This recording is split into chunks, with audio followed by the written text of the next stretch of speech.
Hello, so today we took a look around Cromford Collector's Corner, and Cromford is near Matlock in Derbyshire. The shop's owned by a guy called Ian, who is a really nice sound guy. Had a great time chatting to him about a lot of stuff.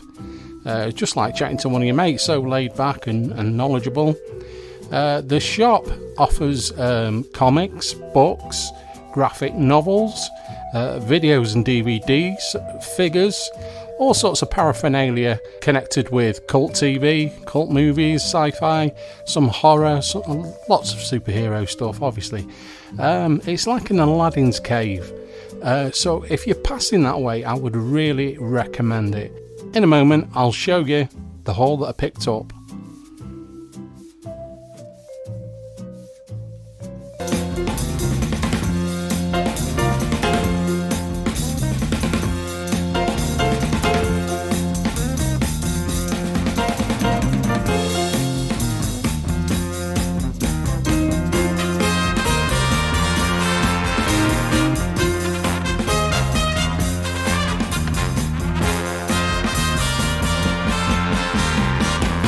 So I'm about to show you my little haul from Cromford Collector's Corner. Obviously it doesn't include Batman and Robin or the Batmobile, they're just the background for this. So item number one that I got is this. The Doctor Who annual from, I believe, I think it must be, it doesn't say on it, but I think it's 1982. And bizarrely, I haven't got this one. It's not one I've come across very often, I've got to say. I don't think I've seen it anywhere in the wild. Artwork in it, like a lot of these, is very hit and miss, which for me is part of the charm of these books. I mean, the 1976 annual's got some real nightmare fuel artwork, and as you can see there, the picture of Peter Davison, who at this time was the incoming Doctor, that looks like a publicity shot from All Creatures Great and Small. Anyway, so I'm rather chuffed with that. Next up, another one of my childhood favourites. It's kind of on around the same time as Tiz was on ITV on Saturday mornings. Starfleet. This is the 1984 annual. Now, there isn't a lot of Starfleet memorabilia out there. I've got the box set and I've got the Brian May record. Other than that, you don't see a lot of stuff, so I was really chuffed to pick this out. Back to Doctor Who. I've got this one, which is more recent. This is Doctor Who Tales of Terror from, I think it's from 2017. It's got 12 chilling horror stories from across all time and space, featuring all the Doctors up to that point, which I think it goes up to Capaldi, and authors such as Paul Mars and Mike Tucker, and I think Jenny Coughlin's in this one as well. Now then, on to magazines and comics, and I managed to pick this one up. Don't know a lot about this. Area 51, Sci-fi Collectibles. Just thought it'd be an interesting read, to be honest.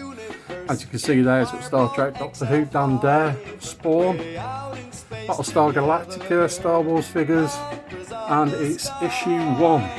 But I don't really know anything other about this magazine, other than it looks an interesting read. This one is proper retro. This is World of Horror. So it's quite vintage, and I was interested in this one. Obviously it's got Planet of the Apes on the front, Peter Cushing, and one of my favourite films of all time there, Psychomania, British film from the 70s, British horror film, which is absolutely bananas, but I absolutely love it, so I'm looking forward to having a good read of that in a bit. Alien vs Predator, the deadliest of the species. I don't really collect comics as such. I've got a few, mainly because I never know where to start. I used to buy tons of Marvel and DC as a kid, but now obviously they've got ongoing story arcs and everything, and sometimes you can buy them and you don't know what's going on. So I tend to sort of veer towards the collected ones, the graphic novel sort of ones really, but I thought this is a good little taster. I like the artwork on it. Another one which piqued my interest, one of my favourite shows of all time, The Twilight Zone. Again, I know nothing about this, but it looks like a self-contained story, and I just absolutely love The Twilight Zone, and it just looks like a nice one to have in the collection. And another one which is very vintage, I don't know what year this one is, Ghostly Tales, featuring the Wee Warriors. I don't know what they're up to, whether they piss on their opponents or what. I don't know why they're called the Wee Warriors. Wee Warriors. But yeah, so I really recommend Cromford Collector's Corner. Go in there and have a good mooch and have a good dig through the stuff. It's amazing. All right, see you next time.